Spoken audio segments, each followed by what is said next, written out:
Eh bien, me contentai-je de dire avec un sourire, ce supercrime ne s'est donc pas encore présenté? Pas encore. Enfin, disons... Il se tut, et une ride perplexe vint barrer son front.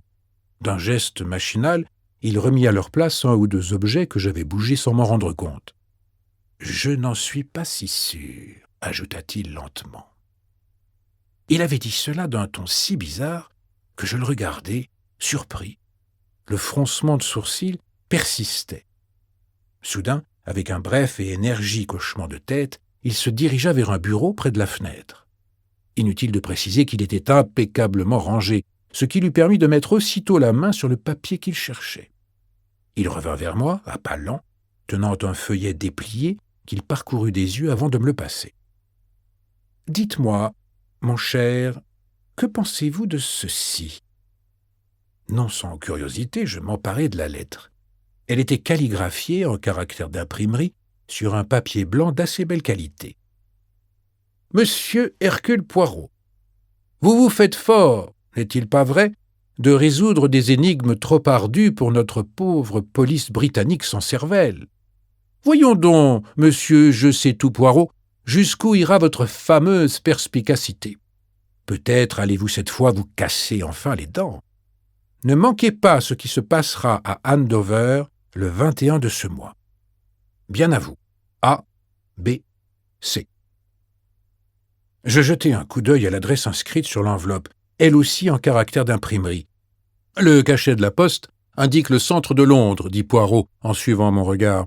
« Eh bien, qu'en dites-vous » Je haussai les épaules et lui rendis la lettre. « Un fou quelconque, si vous voulez mon avis. »« C'est tout ce que vous trouvez à dire. »« Pourquoi ? Ça ne vous paraît pas émaner d'un fou ?»« Certes, mon bon ami, certes. » Son ton était grave et je le regardais avec curiosité. « Vous avez l'air de prendre cela très au sérieux, Poirot. »« Il faut prendre les fous au sérieux, mon ami. Ce sont des gens très dangereux. » Vous n'avez pas tort, je n'en disconviens pas. Mais je n'avais pas envisagé les choses sous cet angle. À première lecture, cette lettre m'a plutôt fait l'effet d'un canular idiot. Imaginez un doudingue, un peu poivreau sur les bords, un peu poireau, un peu poivreau, du verbe se poivrer, ou se cuiter, si vous préférez. Enfin, je veux dire un type qui a bu un coup de trop. Bravo pour ces efforts linguistiques, Hastings. Je connais l'expression se cuiter, merci infiniment. Il est en effet possible qu'il ne s'agisse que d'un canular, comme vous dites si bien. Mais vous estimez qu'il s'agit d'une affaire plus grave ? Demandai-je, frappé par son ton morose. Poirot secoua la tête sans répondre. « Quelle mesure avez-vous adoptée ? Demandai-je. « Quelle mesure voulez-vous que j'adopte ? J'ai montré la lettre à Japp. Il a eu la même réaction que vous. Un canular stupide, ce sont ses propres termes.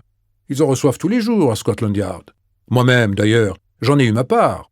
Mais vous prenez celle-ci au sérieux ? » « Hastings, » répondit lentement Poirot, « il y a quelque chose dans cette lettre qui ne me plaît pas. » Le ton de sa voix m'impressionna malgré moi. « Vous croyez que... » Secouant toujours la tête, il reprit la lettre et la remit à sa place. « Si vous estimez vraiment que c'est grave, que comptez-vous entreprendre ? » ?»« L'action, toujours l'action. Mais entreprendre quoi ? La police du comté a vu la lettre. Eux non plus ne la prennent pas au sérieux. Pas d'empreinte digitale, aucun moyen d'identifier l'expéditeur. Vous en êtes réduit à votre seule intuition. Ne parlez pas d'intuition, mon cher. Intuition est un vilain mot. C'est mon savoir, mon expérience, qui me disent que quelque chose ne va pas dans cette lettre. » Il agita les mains, comme si les mots lui manquaient, puis secoua de nouveau la tête.